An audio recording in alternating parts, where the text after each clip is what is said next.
Bolajonlar, endi sizlar bilan qiziqarli va biroz noodatiy masalani ishlaymiz. Bu safar masalamiz hayvonlar haqida bo'ladi.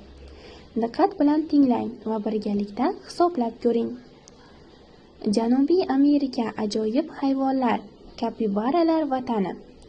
Hayvonot bog'iga 3 ta voyaga yetgan kapibara va 8 ta kapibara bolasi olib kelinishi kerak.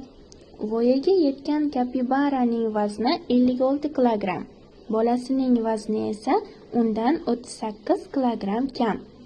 Ularni 300 kilogramm yuk ko'tara oladigan mashinada olib kelish mumkinmi?